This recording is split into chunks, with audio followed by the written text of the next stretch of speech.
Assalamualaikum warahmatullahi wabarakatuh. Saudara-saudaraku yang sama-sama mencari ridha Allah Subhanahu wa Ta'ala,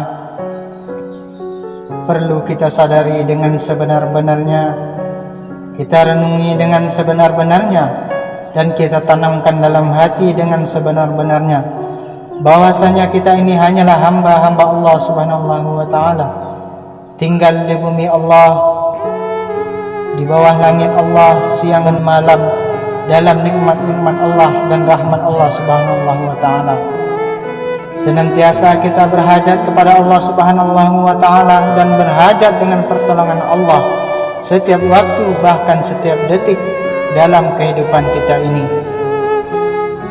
Kalau Allah Subhanahu wa Ta'ala tidak menolong kita satu detik saja, maka segala kebaikan akan berubah menjadi musibah, kegembiraan akan berubah menjadi penderitaan, keselamatan akan berubah menjadi malapetaka. Hendak lari kemana kalau kita tidak ditolong oleh Allah Subhanahu wa Ta'ala? Kapan saja dan di mana saja kita perlu pertolongan Allah Subhanahu wa Ta'ala. Waktu muda kita perlu pertolongan Allah, waktu tua pun kita juga perlu pertolongan Allah. Ketika kita miskin butuh pertolongan Allah, ketika kita jadi orang paling kaya di seluruh dunia pun setiap detik tetap butuh dengan pertolongan Allah Subhanahu wa Ta'ala.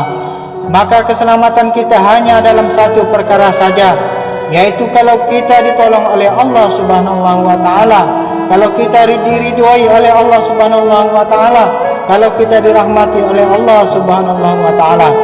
Tidak ada jalan untuk itu selain di dalam taat kepada Allah Subhanahu wa Ta'ala, melalui jalan yang telah dijanjikan, melalui jalan yang telah ditunjukkan oleh Allah Subhanahu wa Ta'ala, melalui utusan Allah Subhanahu wa Ta'ala, yaitu baginda Nabi Muhammad sallallahu alaihi wasallam.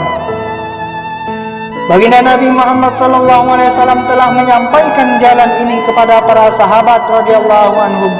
Para sahabat radhiyallahu anhum pun telah menyampaikan perkara ini kepada orang-orang setelah mereka, yaitu kepada imam-imam, ulama-ulama, dan kepada kita dalam keadaan suci, murni, bersih, dan tidak ada campuran sedikit pun. Saudara-saudaraku yang sama-sama mencari ridha Allah Subhanahu wa Ta'ala, barang siapa mau mengikuti jalan ini, beruntunglah dia di dunia dan di akhirat. Barang siapa yang tidak mengikuti jalan ini, akan menderitalah dan akan merugilah di dunia dan di akhirat. Janganlah sampai kita ditipu oleh setan sehingga ada perasaan seolah-olah tidak perlu kepada Allah Subhanahu wa Ta'ala. Akhirnya kita berani maksiat kepada Allah.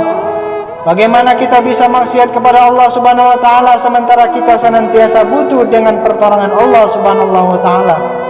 Bagaimana kita maksiat kepada Allah Subhanahu wa Ta'ala sementara kita tinggal di bumi Allah? Bagaimana kita maksiat kepada Allah Subhanahu wa Ta'ala sedangkan setiap waktu kita makan rezeki dari Allah Subhanahu wa Ta'ala? Secerdas-cerdasnya manusia dan sepandai-pandainya manusia adalah orang yang senantiasa ingat kepada Allah Subhanahu wa Ta'ala, senantiasa bermohon kepada Allah, tunduk kepada Allah, ridho kepada Allah, bersyukur kepada Allah, dan sabar dengan ujian-ujian Allah Subhanahu wa Ta'ala. Di saat ini waktunya kita untuk memikirkan perkara ini dengan sungguh-sungguh, bermohon kepada Allah Subhanahu wa Ta'ala dan berdoa kepada Allah Subhanahu wa Ta'ala agar dikasih taufik oleh Allah Subhanahu wa Ta'ala dan dikasih pertolongan oleh Allah Subhanahu wa Ta'ala untuk mengabdi kepada Allah Subhanahu wa Ta'ala, untuk menjalankan perintah-perintah Allah Subhanahu wa Ta'ala. Itulah doa kita setiap hari, bermohon kepada Allah Subhanahu wa Ta'ala supaya kita dituntun untuk berjalan di jalan yang diridhai oleh Allah Subhanahu wa Ta'ala, sebagaimana jalannya jalan para nabi alaihi wassalam, para sahabat-sahabat radhiyallahu anhum yang telah mendapat ridha Allah Subhanahu wa Ta'ala. Saudara-saudaraku yang sama-sama mencari ridha Allah Subhanahu wa Ta'ala, demikianlah tauji singkat kali ini yang dapat saya sampaikan. Lebih dan kurangnya saya mohon maaf. Ada benarnya datang dari Allah, ada salahnya yaitu kurangnya saya berkorban untuk agama. Assalamualaikum warahmatullahi wabarakatuh.